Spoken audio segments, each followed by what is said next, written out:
Hello, everyone. Welcome to, I was about to say Inside the Photographer's Mind, but wow, that's a show I haven't Different done show. in a while, right? Welcome to Pro Camera Reviews, a show by the reviews team at The Photographer. My name is Chris Gambit. I'm the editor-in-chief of The Photographer.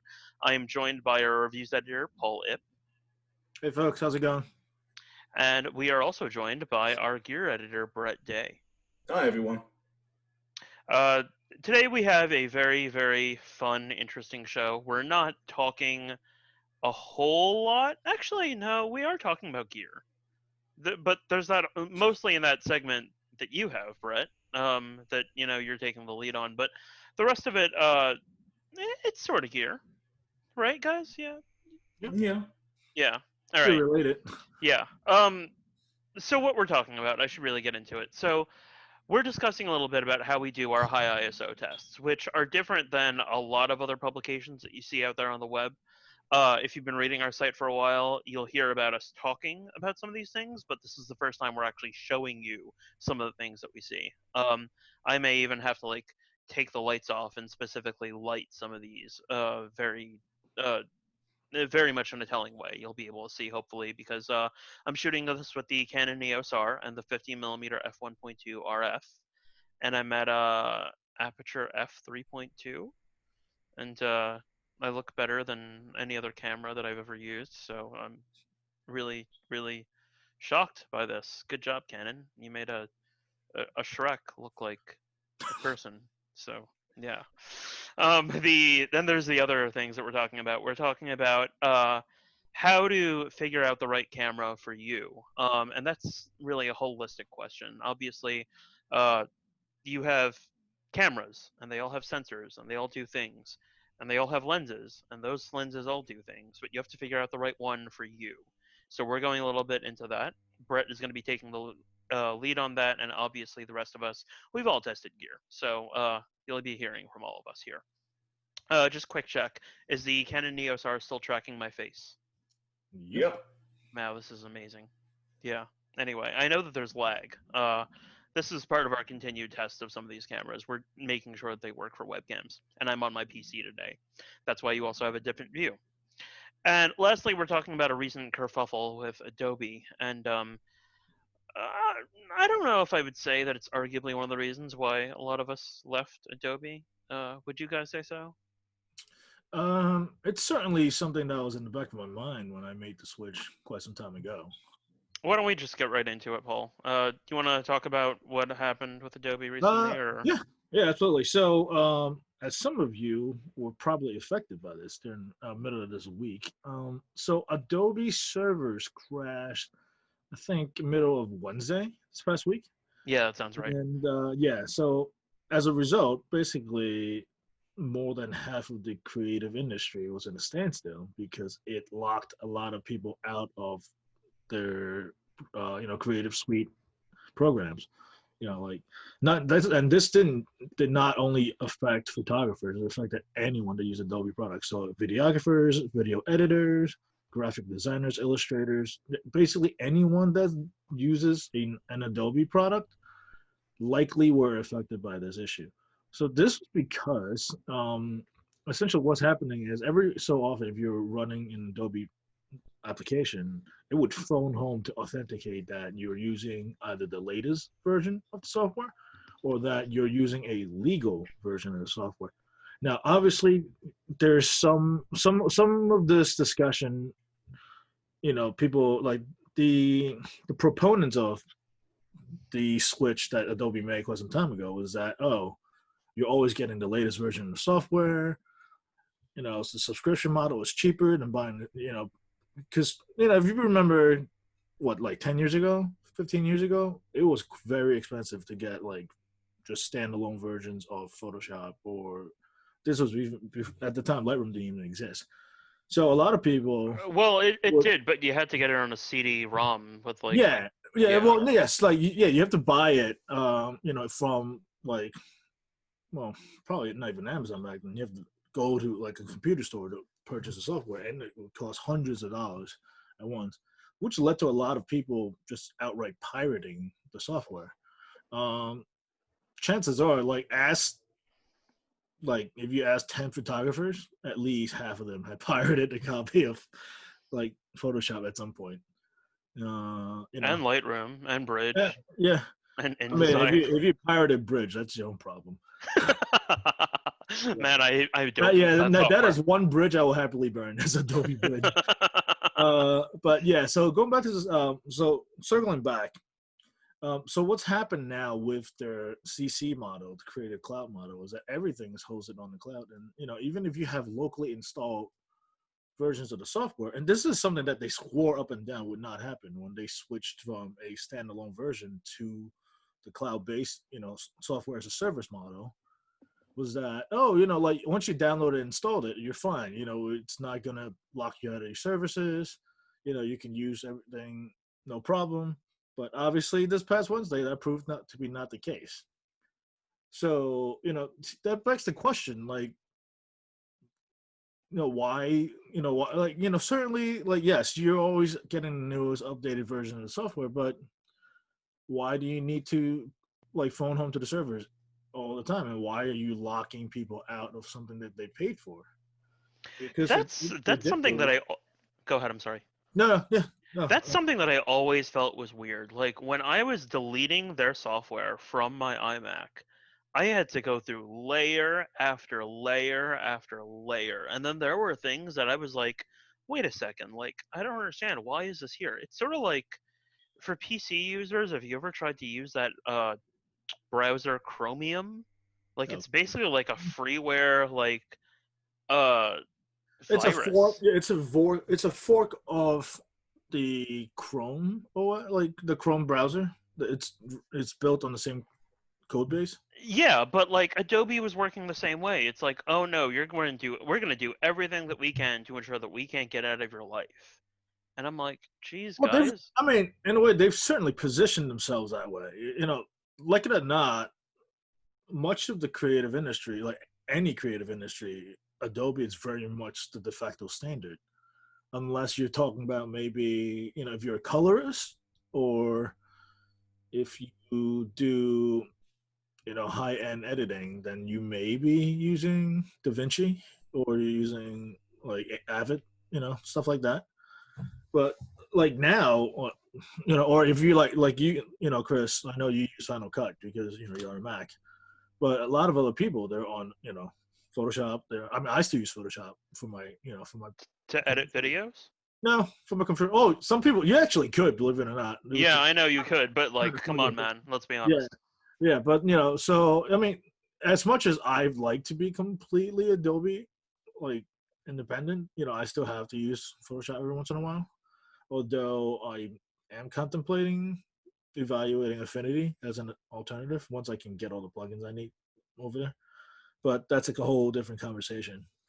So going back to this, it's like they've positioned themselves where they made it so the entire industry hinges on the product, which fine, you know, they're a business and they've done an effective job of pushing their products. Kudos to you. Yeah, but that doesn't But mean you cripple an industry. absolutely not. Like, and this is ridiculous, the fact that they even did that. Like, I think you may end up seeing a class action lawsuit due to this. Really? Yeah, I absolutely do, because you're so, especially now when everyone is stuck at home, like creatives, we're all stuck at home. We're not working in studios. You're not filming movies. We're not going doing photo shoots. So the only thing we can do is work on existing assets, right? So we're all stuck at home or in our home offices, and now even then we can't work. Which, you know, if you can't even work from home, then you have now absolutely no way of generating income, which is crazy. Hmm. Yeah, so you know, it's great, but you know, look at so let's look at, for example, like we'll look at Lightroom versus Capture One. So even though Capture One does have a subscription model, pretty much everyone that I know that uses Capture One just buys it outright. Yeah. There's no point in going Yeah, I don't subscription know with that. anyone that actually quote unquote rents Capture One, doing the monthly model. So, but yeah, once I have Capture One installed, I could be in the middle of nowhere and edit. I could shoot tethered in the woods if I wanted to, as long as I have a laptop and enough battery. I can hook it up to my computer and I can shoot tethered, or I can edit on the go on the laptop if I wanted to. It's like in a phone home, and basically shut down my entire means of generating income.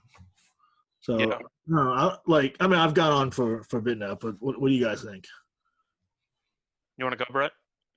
Yeah, I mean it's a tough one. I mean, I wish I could completely lose the Adobe suite from my life as well. But just with as many cameras and things as we test, sometimes you find yourself in a position where a camera's raw files aren't supported, and for whatever reason, and the powers that be at Adobe, they seem to get the ability to utilize raw files from certain manufacturers a lot quicker than other software companies do. So in one way, they can get you locked in that respect, which I do not like at all.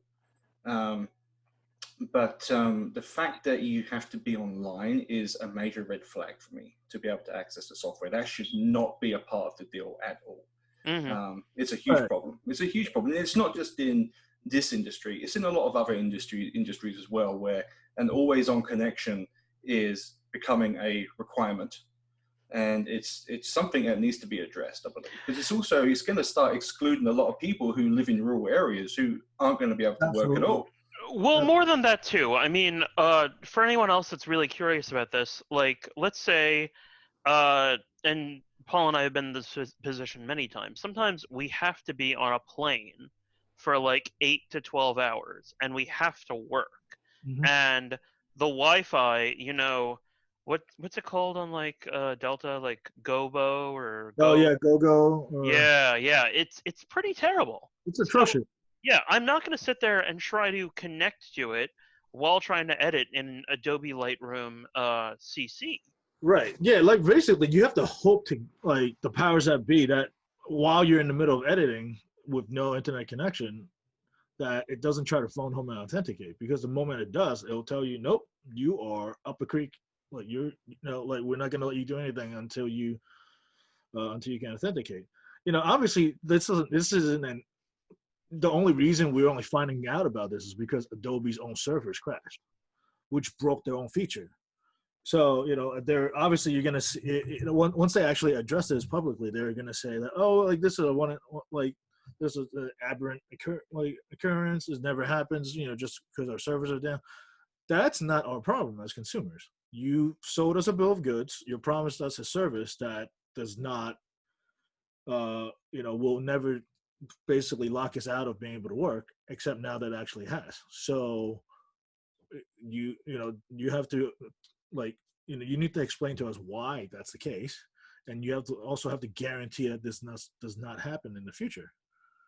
I also really wonder how many photographers actually use the full cloud features, like versus just editing at home on like their computer or something. I mean, very few.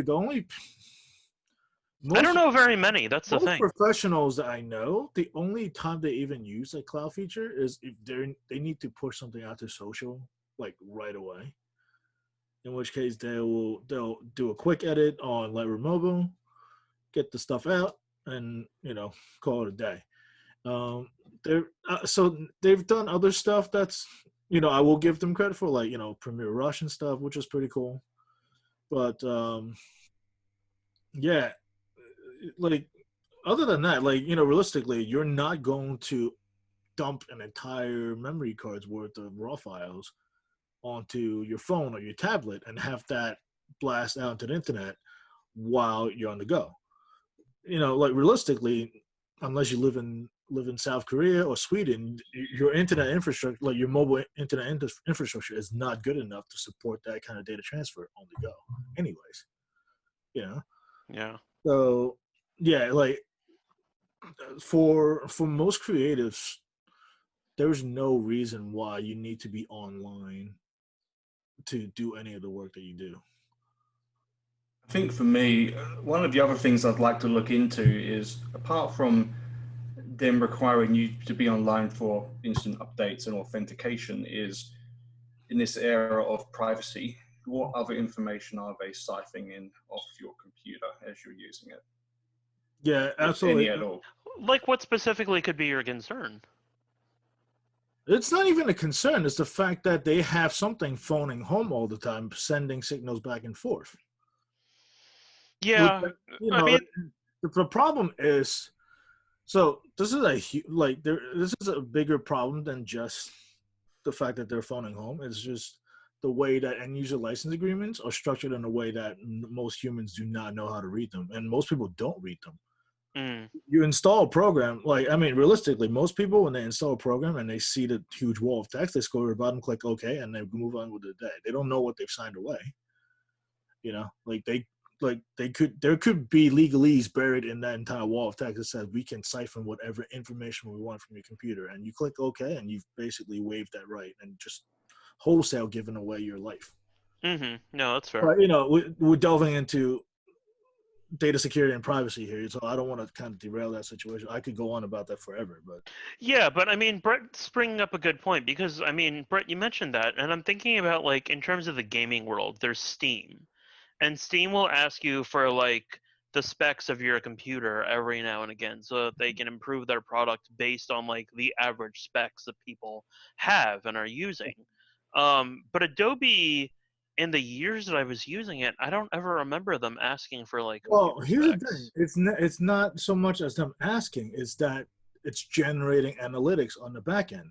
Right. You don't have to ask, but anytime there's an error report, they send us the error logs and we'll look at it. Guess what's in the error logs?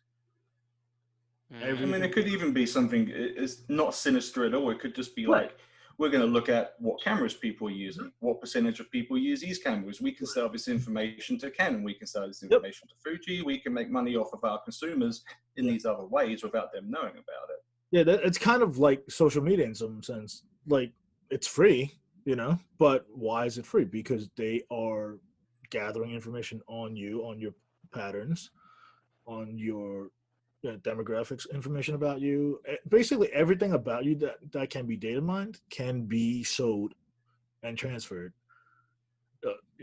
Again, not to dive too deeply into this area, but going back to Adobe, I think we as consumers need to demand that these kind of behavior be illegal.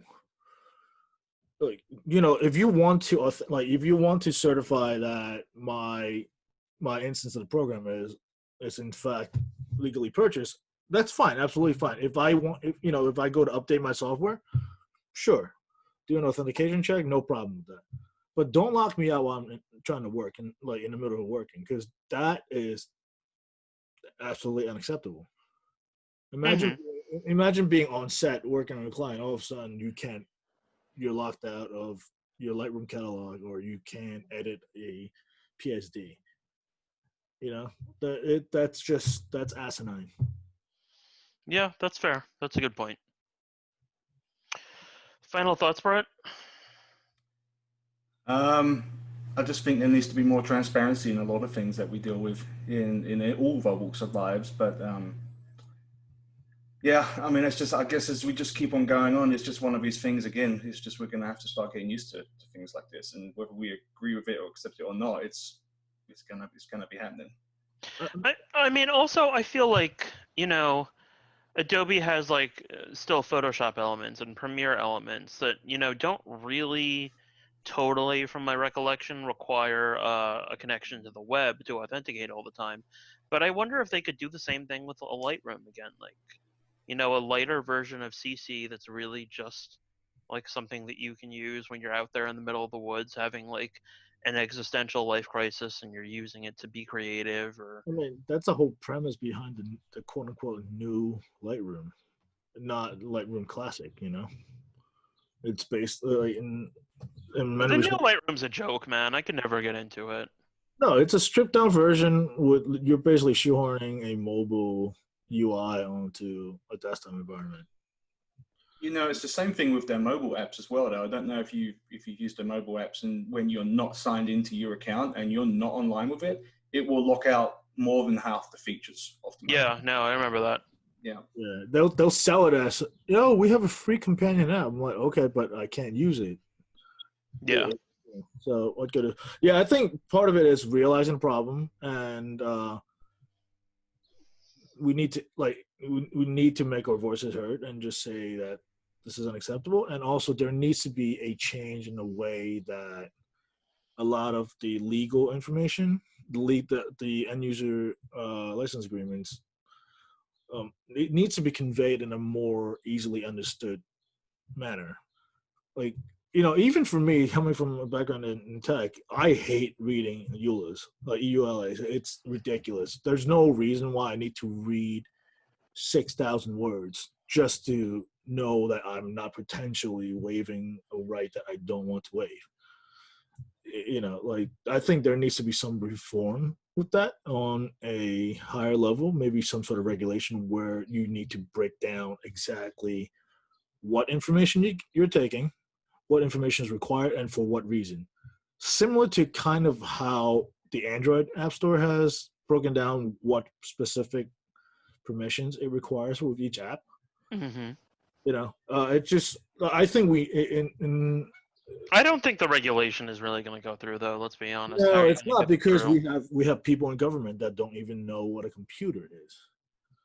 You have someone in a position of power asking the head of Google to fix his iPhone. Like, I could go on, but I don't want, I'm not going to. That's totally fine. We can end the Yeah. segment right here. Yeah. Brett, do you want your segment or my segment? Let's go ahead and do yours. Okay. So, I'm pretty excited about this. We're going to talk about how we test high ISOs on cameras. So, first off, obviously, what we do and what a lot of publications do is they shoot at high ISOs, and they shoot in situations where you really need it, like sports or when you're out at night shooting around or something like that. And then we'll bring them in to capture one, and we'll take a look at the noise, and we'll sometimes do like comparisons if we have shot in similar situations, but not like full like spec to spec, spec head to head. The site has never really totally been about that philosophy. We believe that most photographers, they're not really sitting there shooting lab charts or anything like that. They're more about actually shooting real scenes. But the other thing on that philosophy is the fact that we do a lot of prints. And tell me, guys, if there are too many reflections on these things, and I might have to turn the lights off. That's a lot of reflections, isn't it? It's not too bad. Okay. So first off, just to let you guys know, this is 17 inches by 22 inches. So they're pretty massive. And these are all ISO 6400 prints. Lower it a little bit. How's that? A little bit more. Yeah, that's it. There you go. Okay. It's more or less like covering my face. I guess I'm okay with this. This is fine. This is life. Anyway, but it's in focus, right? Yes. Yeah. Oh, perfect. Nice. Good job, Canon. Anyway, so we print images like this, and I'm going to switch to another one. This was on the Panasonic S1R. Pardon? S1H or S1R? This one, S1. We haven't tested the S1H fully because it makes no sense. It's mostly a movie camera. These are two APS-C ones. This was Paul. I think you shot this one. This was the Olympus EM5 Mark III. Yes, that is correct. We shot that inside a very dark stable. Yeah. In the middle of Utah. Yeah. So first off, before I go on, we shoot at high ISOs. Our standard is like ISO 6400. Sometimes we'll do something a little bit higher, sometimes not. So we'll print images at 17 by 22 at ISO 6400, but we are also very specific about the paper that we're using. In layman's terms, there's glossy and there's matte. And if you print these images on matte, the noise and the high ISO grain and stuff like that will very easily sort of blend in, and you won't be able to tell. But on the more glossy paper, you can see it. We're not using glossy, like fully glossy paper. I rarely ever use that stuff. I really don't really like the look of it. Yeah, you have to really light it correctly, and I'll show you guys how to do that in a sec. We're using Pro Luster paper, Canon Pro Luster paper specifically, and I print a lot on the Canon ProGraph 1000. So usually what will happen is Brett or Paul will test a camera, and I'll tell them, hey, can you email me a couple images at 6400, and they'll do that, and I will take care of that part of the reviews. So I'm going to continue with this. So obviously, yes, we have this giant piece of uh, print, and right now, like you see a lot of glare on it, right? Mhm. Um, I might actually really have to take the lights off for this. So let's see what I can do. So this light is going to come off first. And so this is a real test that I actually do. I use a flashlight, and that's it. So right now, you can see, okay, fine. There's the image. And now what you have to do is you have to get the light at just the right place to really make it shine. So if I have a direct light, there's too much shine. But if I have it from like up top slightly, uh it starts to make the details pop even more. And I can go through this with other images as well too. Let me do let me find the Leica. Where are you, Leica? Where are you? Actually, no, whatever. All right, so this is a cool shot. This is a Nikon Z7. And it was really fun to do. Oh man, there's so much glare, isn't there? Is that better? It's not terrible. Not too Okay. bad. Okay. So right now, like we have this image, and the way that I would light this is something sort of like that to really make the details shine, but to also find a way to make sure that basically you can still see the details. So yeah, actually that's the best way to do it. It's very difficult for me to actually like make you guys see it correctly because obviously like screens hate each other, but that's probably the best way. So basically what I'm doing is because this is a shinier paper, I'm trying to shine the light directly from it on top. But if you're printing with matte, then you have to be like more direct with the lighting. So indirect lighting is the best friend of these glossier papers because they find a way to make the details pop, and they also find a way to just still make them look nice. The problem with this is that a lot of people don't necessarily. I really need this light on. Wow. They don't really know that because you go to Costco or you go to Walmart or Walgreens or something like that, and you print all these images, and they're these little 4x6 prints, and they're all glossy. Fujifilm actually makes most of that paper for that stuff. I think they pretty much control the market.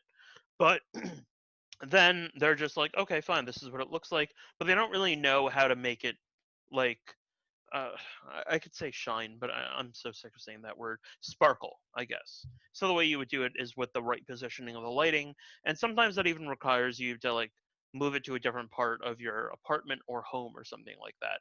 That's why personally, when I make prints, I like to print a lot on canvas because a person's home doesn't have the single best like lighting situation ever, even like near windows or something like that. Certain things like, let's say you have green grass coming outside and there's daylight lighting coming from outside from the sun, that will bounce off and that will hit the grass, and the green will come in and reflect in some way to affect the print. I know it seems kind of crazy, but your eyes are also trying to find like a normal color balance center.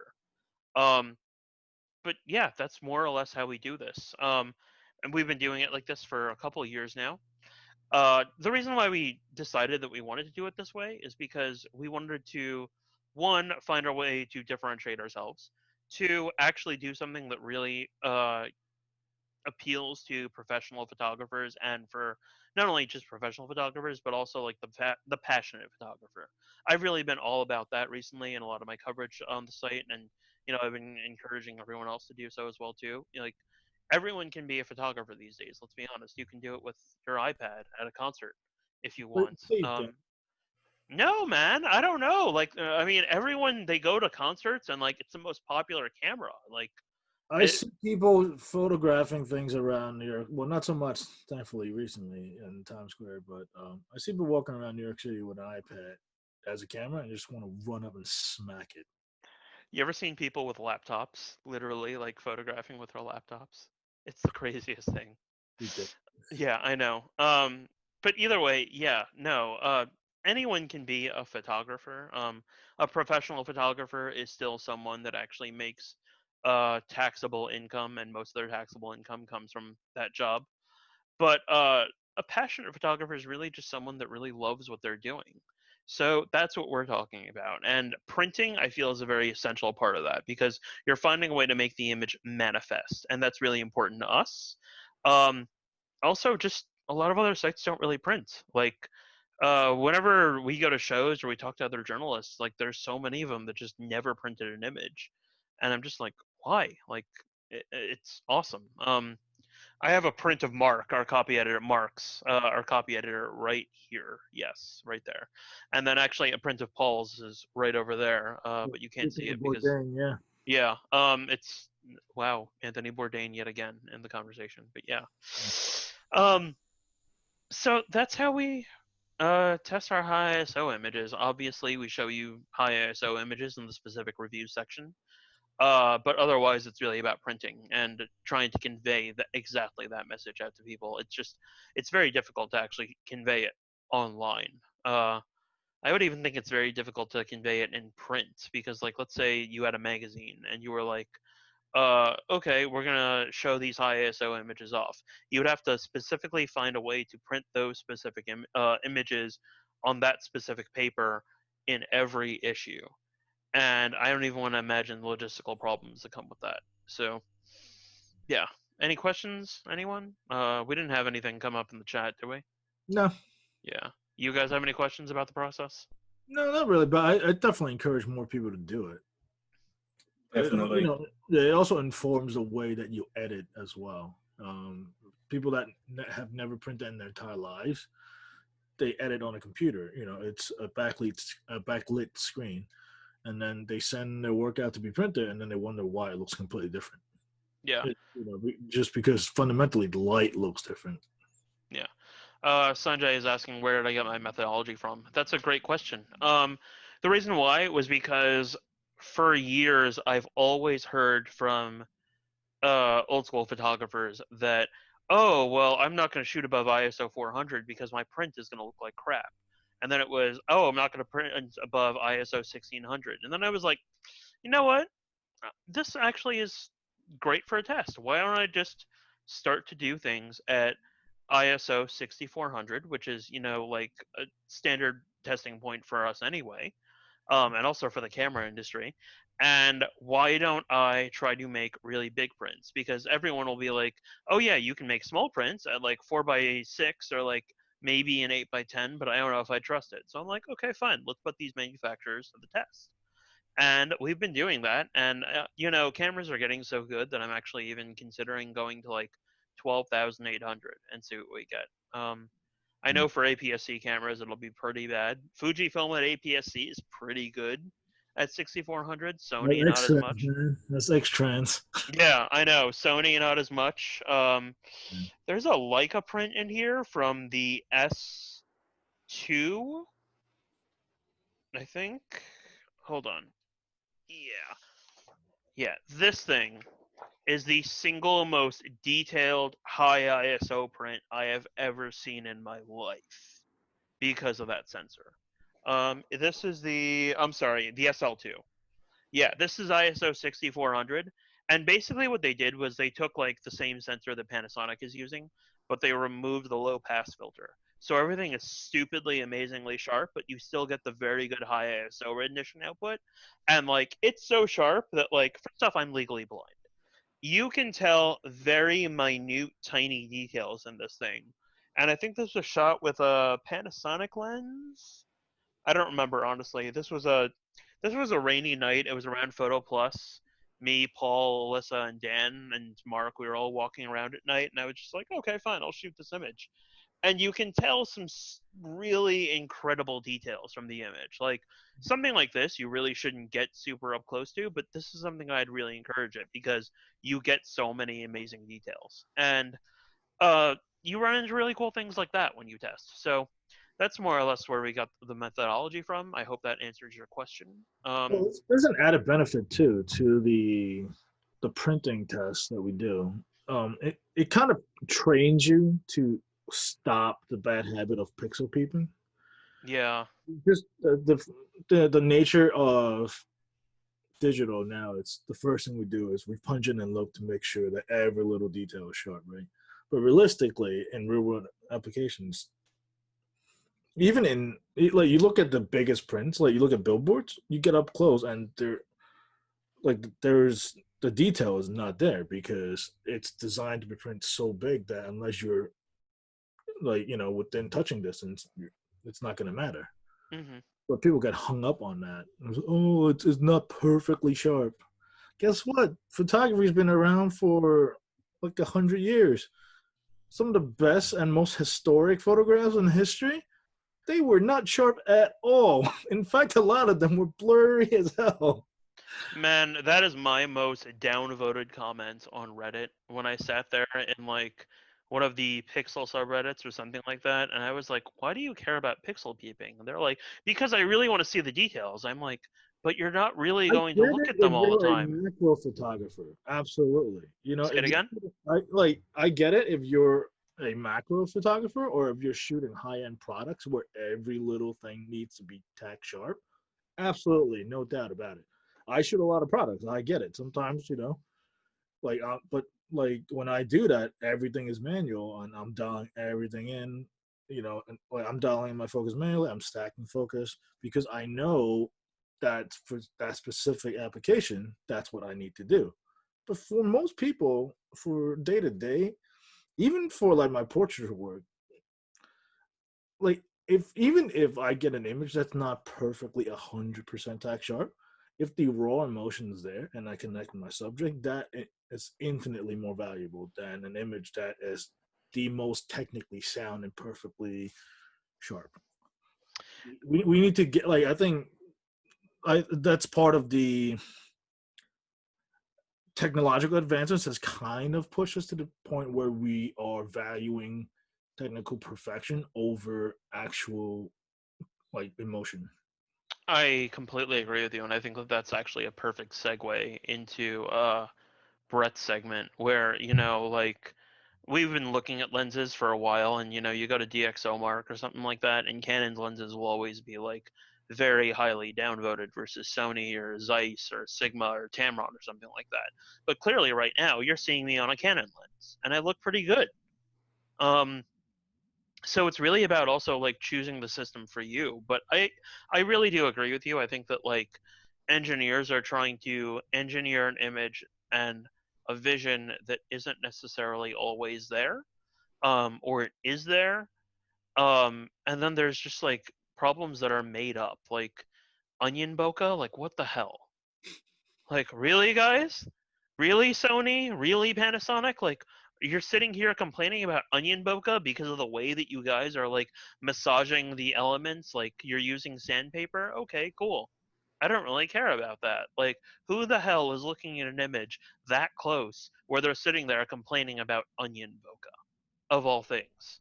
Mhm. I mean, the same could be said about the whole ISO 6400 thing as well, though. We've got camera companies who push their cameras based on high ISO performance, and ultimately, at the end of the day, as photographers, we got to do what we got to do to get the image, and it really doesn't matter as long as you get the shot. Well, what do you mean about that in terms of a high, ISO 6400? Because I'm thinking about the A7S, for example, and I think that like that camera helped so many things become possible. My problem with it is that people put so much stock in a number, and they worry Mm, about that more than getting the shot. okay. Yeah. No, I agree with you Yeah, on that. yeah. Yeah. Those are So the same people that just look at spec sheets all day and then argue ad infinitum when they've never even seen or touched or shot with a camera. and that's the really crazy part because like people try to quantify and everything, but you can't really do that with photography. Like, I bring up the watch world a lot. Like it's like watches. Like you need to actually experience it in person in some ways. Yeah. But yeah, I mean, still, I think this is a great segue into Brett's segment of picking the right camera for you and all that kind of stuff. So tell us what made you become one of those guys that sits there in his bedroom in a hoodie and loves Pentax, please. Well, actually, pretty much just what Paul was saying about tech specs and tech sheets. I think that the camera industry over the last few years has followed the same path that the smartphone industry did, where it was all about the specs. Look at the specs. You got a big smirk on your face for that Pentax joke, and nothing wrong with Pentax. I know. Contacts, but that's a different segment. Yeah. But I got to thinking, just based on some of your articles you've been putting out recently, Chris, about an ode to the cameras that you used to use in the past and why those cameras are important to you and why you love them so much. And I think now there are so many people out there who shoot and buy cameras because of the specs and not because of other reasons that are far more important. Like if you look at any press release for any camera that's coming out, the first thing they'll push is the size of the megapixels, or the megapixel size, or the image sensor size. And that's what people are going out and buying their cameras based off of, when there are so many more important factors to think about, such as ergonomics and what lenses are available for the system, and are there lenses available for what you want to shoot. I really think we're just in a position where we need to get away from this whole numbers game, and we need to go out and buy cameras that suit what we do, rather than go out and buy cameras based on what YouTube channels or even a lot of photography blogs are talking about. That's a fair point. I think that, again, goes to what I was saying too, with like making sure that like what you get actually feels right for you. And I remember being in a stage, and I'm arguably right now in that stage, where I feel like nothing is necessarily very right for me. I feel like a lot of brands are doing something that's very close, but like nothing is absolutely totally 100% perfect. Yeah, there are elements of greatness from a lot of different companies, but there's no one greatest camera that encompasses all of it. Yeah. So, I mean, let's go through our who, what, when, where, how, and why method. So, what are some questions you think someone should ask themselves, Brett? Most important thing for me is something that trumps cameras in general are the lenses available for the camera. I think lenses trump cameras hands down every single time. In fact, we done an article not too long ago about the camera systems are nothing without great lenses. Yeah. And I think that's so true. Because if you don't have great glass that can't make the most of the tech that's in the camera, what's the point of having the camera? Yep.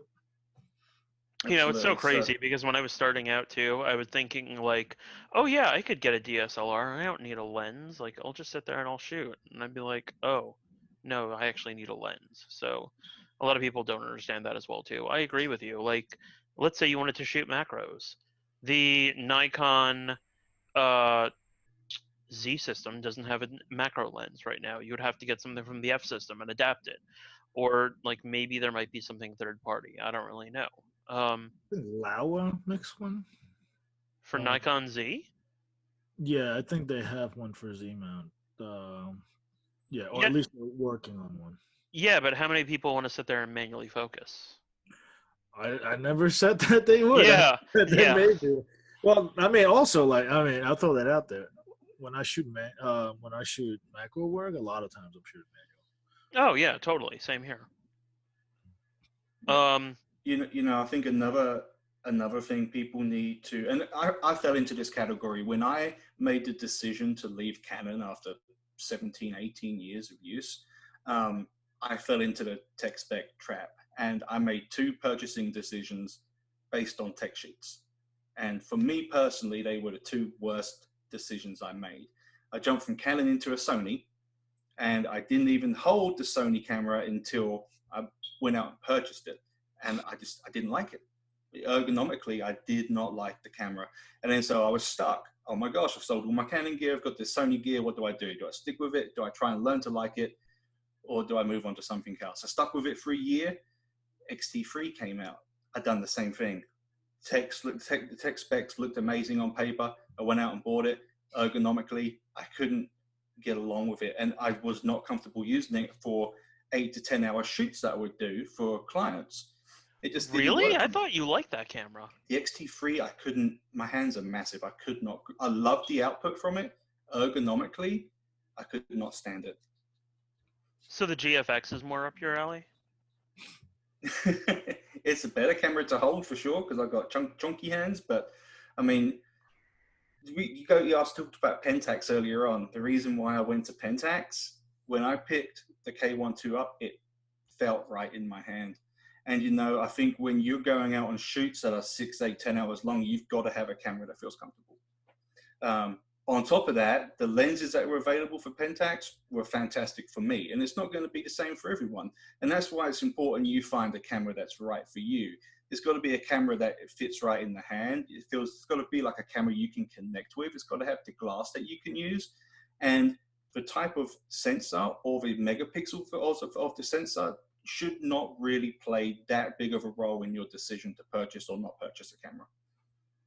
Yeah, absolutely. Yeah, especially if you're buying like an old used Pentax. Like they used to come in every flavor of Skittles color. Right. And I think that you should go ahead and you should buy like the Hello Kitty version if you can, or something else like that. I'm messing around. I totally am. No, But but no, going back to what Brett was saying though, like like we get asked all the time, oh, what camera should I buy? Like, like, I'm just starting out, what should I do? I'm like, well, there's no right and wrong answer. There's the right one for you, for what you shoot. And my biggest advice I tell people, rent the thing for a week or for a month. If you hate it within a day, guess what? That's not a camera you want to buy, even if it's the best camera in the world in terms of performance. It's kind of like buying a car. Like, I mean, that you want to talk about another industry that's hung up on numbers? Look at the auto industry. This thing's got the fastest 0 to 60 time, or this thing has the best gas mileage, or this, that, and the other. That's great. Do I want to drive the damn thing every day? If every time I get in the car my back hurts, no. Or if if the shifter is too long or too short, no. Any number of issues that only apply to you when you've actually tested it. Like for us, you know, we're in a little bit of a bit like unique situation where like if ever there was a platform agnostic person, it would be people like us because we get thrown into situations all the time. Oh, here's a new camera that 5 people have used in an entire world. Go out, shoot with it for the next 2 hours or 8 hours, whatever it may be. And that's the only time we have with it. And it's our job to give you our analysis based on that limited amount of time we have, which is why we do first impressions followed by full reviews. But even though we're giving you our objective opinion and analysis on the camera, you still need to go out and hold it, see it, because if you're the person that just wants to shoot their kids or their pets, okay, maybe don't go out and spend $4,500 on an A9 or A9 II rather. Sure, it's the best camera you could buy in the world, like in terms of autofocus performance. But unless you've got that chunk of change to burn in your pocket, probably not the best and most fiscally responsible thing you can do. I've heard stories, like Mark Weir has told me stories of like people that actually buy that camera just to shoot it in auto, Oh, I know. just to photograph their kids like dance recital or something like Yeah. that. I mean, in some respects, like if you've got the money for it, it's also a great performing in low light. So a lot of those dance recitals are probably in low light auditoriums. So maybe there's some credence to that. But I know guys that have bought like A9s and A9 IIs, and they're just portrait photographers that only shoot for Instagram. Oh Like jeez. I'm sorry, like if you needed an A9 or an A9 II, and I don't want to sound like I'm bragging on Sony here. This could be any camera. Like it could be a GFX 100, or Or a whatever. Pentax. Yeah. Or maybe it could be the new Canon R5 if that's a thing. Like you buy that, and if you're only using that to shoot for like Instagram or whatever, like that's you're producing work that's seen on a screen that's smaller than the palm of your hand. You don't need to spend that extra money. Like instead of getting an A9 II, guess what? You can get an A7 III for like now. I think it's like $1,800 brand new. spend all the extra money and outfit yourself with an entire lens lineup. Like if you're a portrait shooter, great, get a 50, get an 85, get a 135. You're done. That's all you're gonna need. Versus buying the best thing in the world and then wondering, oh, why can't I get the results I want? You know, guess what? The problem is behind the camera, not the camera itself. And you know what you guys are sort of saying, but not like explicitly saying, I think I'm going to say right now, is that I feel like everyone needs to buy a camera that they're going to want to pick up every day. I feel like that is imperative because, like, I will buy cameras. One, because of the fact that we actually need them for upgrades. For example, like right now I have the X Pro 3. And the reason why I got that was because I had the XT2 before that, and I had the XH1, and I had the X Pro 1. But like, if we need to keep testing Fujifilm gear and like maybe third-party gear or something like that, it makes sense for us to have like another body. Paul got the A7R4. I have the A7R3. Brett has some Olympus gear. I think you also have a couple other things. I'm forgetting what you have. But sometimes it's easier for just to have the bodies. And every time that I've had a new camera body, like all of these bodies are mostly DSLR form factors. And I'm really not a DSLR guy. I'm more of a rangefinder guy. My Leica is right over there. And I love that thing. Well, another thing too, like like the biggest, I guess, the biggest difference between you and me is I know you hate vertical grips. Like I'm talking about Chris here. Like Chris hates vertical grips. Yeah, I do. He's one and he gets physically ill. I will only use it on the XH1, and that's because of the extra battery usage. But otherwise, no. Yeah, but for me, I love them because, as you know, like probably best known for my portraiture work, and I love not having to hold my hand like this all the time and just be able to keep my hand in a more organic and natural position and still be able to shoot in portrait orientation. Obviously, added benefit is more battery life, you know. And Yeah. actually, it like, oh, what if it makes it heavier? Guess what? The lightest camera isn't always the best. In fact, sometimes you want a little bit of weight to help stabilize things. Yeah. I think I mean, it's interesting that you're also saying that, like, you constantly being able to shoot like this. I totally get that. But something I do see is people shooting like this. And I don't think that, like, yeah, I don't think this makes any sense because your elbow is always out there. And, like, I mean, in terms of body physics, it still makes sense for you to sort of shoot like this. But yeah, I mean, you also shoot like this. So I get that. Brett, I know, also has large paws. So he probably likes vertical grips. I'm not sure about that though. Yep, I do like vertical grips. I don't like the added weight all the time, but they do certainly make your life easier. Well, the benefit now is a lot of them can just run on a single battery if you choose. If you only need it for the ergonomic factor, you could run it on a single battery. Like I know why the grip from A7R4 I can, and I think the XT4's grip also. Actually, I'm going to test that later today. But yeah. Yeah, so that's another thing that I think is very important. Brett, what else do you think is very important? We talked about lenses, we talked about feeling, we talked about, you know, it's not always about sensors. You know, why don't we spend a little bit of time talking a little bit, and I mean very little bit of time because there are obviously other things, but I feel like most camera sensors, one, no one's making a bad sensor these days. Two, everyone can sit there and just like look at images and they won't necessarily know what camera it came from. Yeah, absolutely. There is no such thing as a bad sensor in pretty much, I would say, any camera from the last 5 years or so. I think all sensors. I'd say more than that. Yeah, yeah, absolutely. Probably there's bad autofocus, but not bad sensors. Right. In terms of the quality of images you're going to be getting from cameras, if you're getting bad images from any camera in the last 5 or 6 years, the camera is not the problem. Yeah. Absolutely. I think that, you know, in terms of, and again, it's part of a marketing issue that camera companies are pushing so much on megapixel because it's a number that they can push to signify how much better their gear is, compared to other cameras. But it's really not important. I mean, I'm shooting mainly now 20 megapixel Olympus cameras, and I have zero issues with image quality. Yeah, that's one of those it's one of those like bullet points that it's all relative. If Right. you're making fine art prints and galleries, that's like 80 by 50.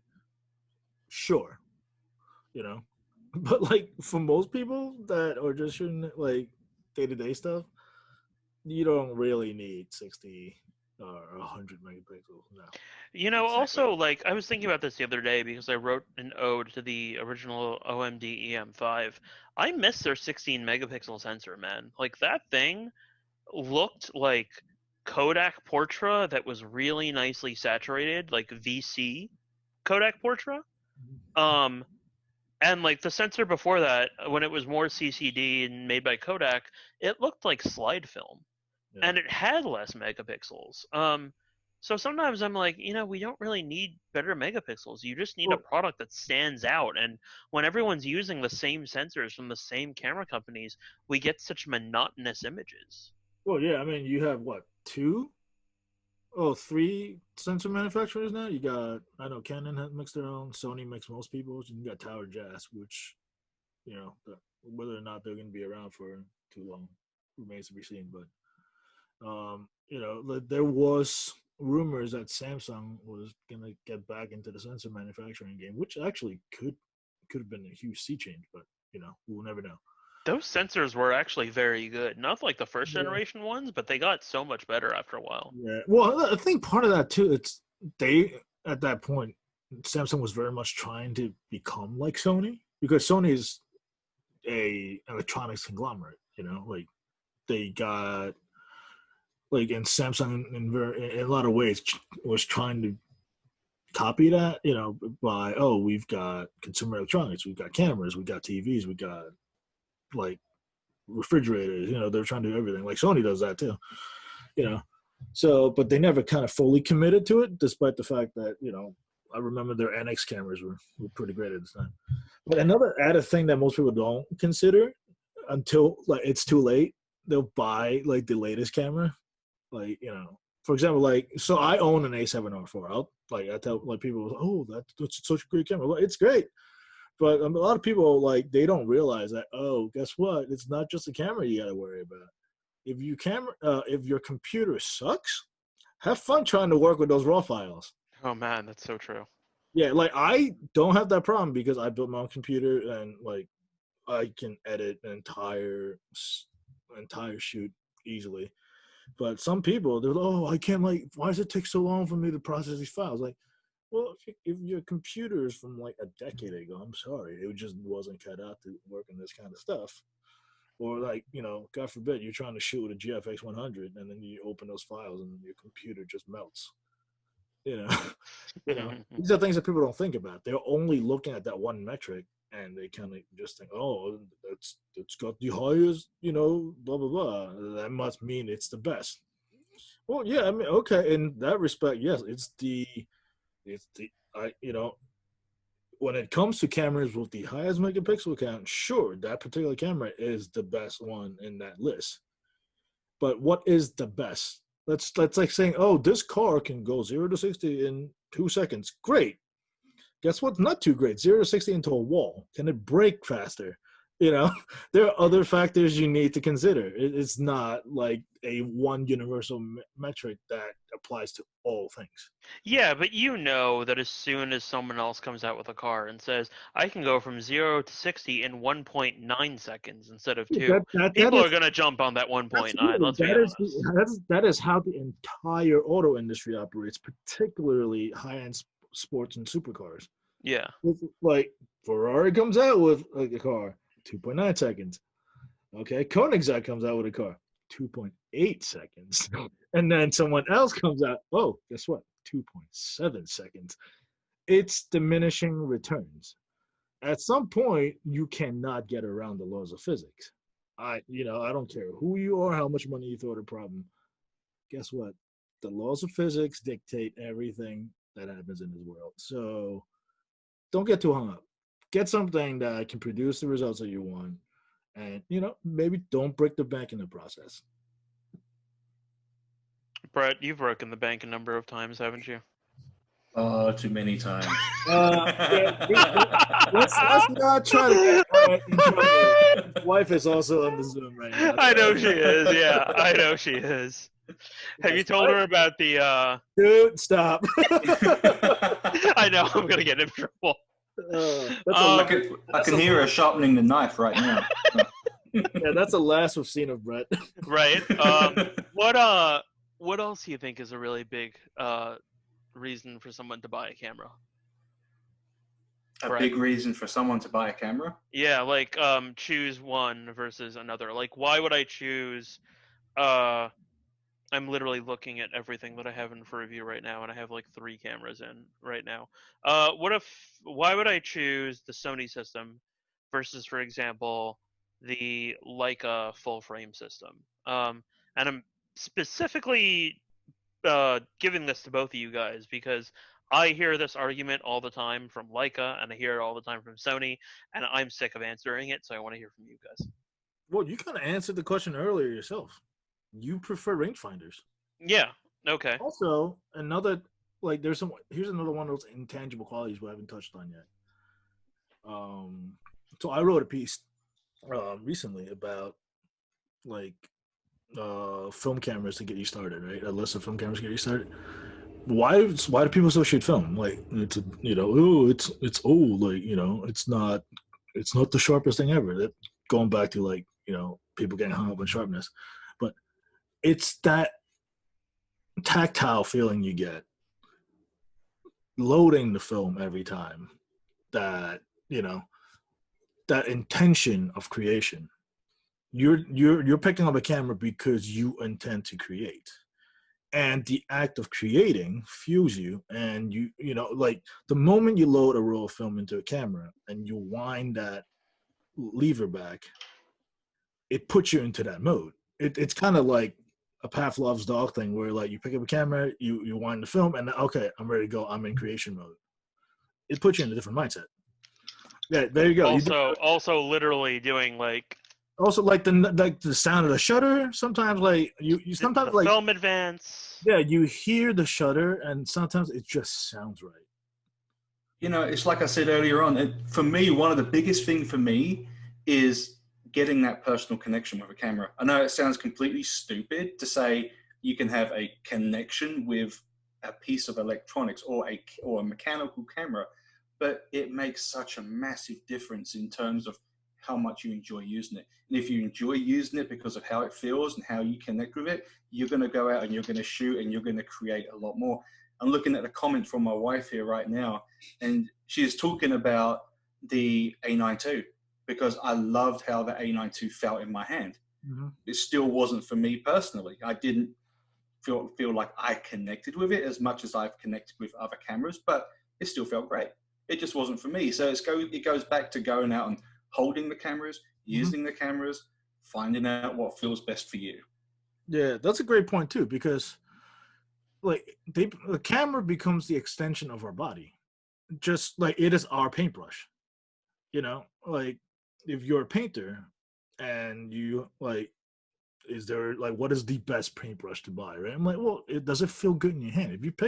If you hold it for too long, your hand cramps up. You're not gonna want to paint. Yeah, but you need to use Madagascar mink hair and only Madagascar mink. Oh, jeez. But yeah, I mean, you know where I'm coming from with this. Yes, like, but I mean, people come. Going back to cameras. If you pick up a camera and you hate holding the damn thing every time, you're not going to want to create anything with it. You want something that becomes instinctual. You pick it up and it allows you to just focus on the act of creating. Like I don't want to have to fight a camera every step of the way when I just want to focus on getting the image I want, translating that image I have in my mind's eye into what I can create on the back of the screen. Do you guys think that some cameras really prohibit people from being able to? I know they don't prohibit people from being able to capture, but to create. Because like there are certain systems that I think are better at it, like Olympus, for example, with all those creator filters. But then they also, I mean, more than just the creative filters, like the live composite mode and stuff like that. Yeah, I love live comp. It's great. You know. Yeah, Fujifilm with me and multiple exposure, and Canon having multiple exposure. That's great. Nikon has it, but Sony doesn't have it in there for some stupid reason. Right, and that's something that I mean, pretty much every time we're in the room with them, what's one of the first things that we talk about when we're sitting down with engineers? They're crappy touchscreens. Well, that too. Yeah. And here's the thing, right? Like, you want to talk about the best ever? Like, I tell people, like, anytime we talk about touchscreen, what I always say, Hasselblad has the best touch interface. I like fight people, like, you can fight me on this. I will go to the grave until someone produces a better touchscreen interface. They have that on lock at the moment. The problem is not everyone, one, can afford a Hasselblad, or two, want to shoot with a Hasselblad all the time. Is it a finely crafted piece of machinery? Yes, it is gorgeous. It is a beautifully designed camera. The touch interface is great, but it's not a camera I want to shoot with all the time. You know, depending on what I'm shooting, it may not have the best performance for what I need. Like, it's, you know, it's not the fastest focusing camera. So if I'm shooting anything that's high speed, definitely not picking that camera up. Mm-hmm. But if I'm shooting landscape, maybe, you know, possibly.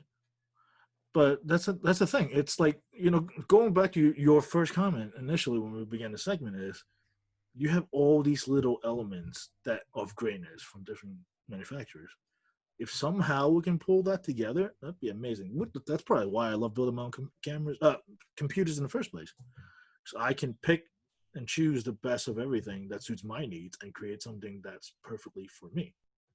You know, there was that whole concept of like being able to pick and choose parts for a camera years ago, but it sort of died out. Like Well, picking your own. that's more like, I mean, we still have some of that today with, like, I mean, you and I do this sometimes, like, people customize their analog cameras, you know, but with digital, it's harder to do because everything is so, like, high tech that it's none of that is really user serviceable. Like, Yeah, I like, was looking for the Sigma FP right now. It's in my bag. like, hate to use cars as like cars as another example again, but like, that's similar. Like, people used to work on the cars all the time back in the day because there wasn't a single computer to be found inside the car. Like, oh, I want more performance, maybe I'll change the exhaust or I'll bore out the engine, whatever. Now you can't do that because everything it's tied behind an ECU. You change one thing, you may break the car and the car may not run properly. Because you're like, at some point, things became so advanced that you buy what suits your needs and you hope that it doesn't break. Because if you break it, you got to send it back to the factory and get it resurfaced because no one else knows how to surface it. Yeah. Which is why, like, people like us like to shoot film because we can just, like, there's nothing to break. There's a lot to break with film. Well, There's film can tear, like, yes, but you know what I mean. Like, you know. No, I get you. I like it. I'm not gonna have to worry about, oh no, the sensor is like crap. There's no sensor, like, you know. Man, that's the best joke that I always say. Like, I take a picture and Paul's like, "Hey, can I see it?" And I'm like, "Yeah, man, it's right there. See it?" Yeah. Yeah. Brett, final thoughts on this before we wrap up? I would say get your head up out the tech sheets, go out, hold cameras, play around with them. Do your research on the glass and the lenses that are available. Make sure what you want is available.